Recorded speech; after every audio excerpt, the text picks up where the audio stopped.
हरे राम लंका चढ़े हनुमान उजरे फुलवाड़िए हरे। हरे राम लंका चढ़े हनुमान उजरे फुलवाड़िए हरे। के कर हवा तू अठवल पठवल के कर आज्ञाकारी रामा।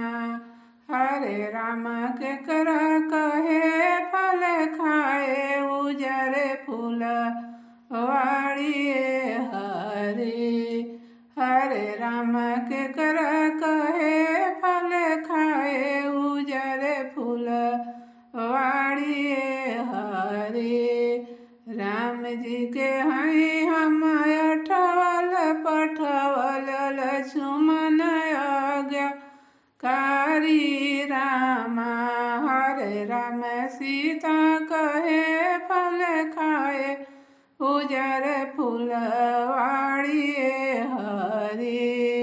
हरे राम सीता कहे फल खाए उजर फुलवाड़िए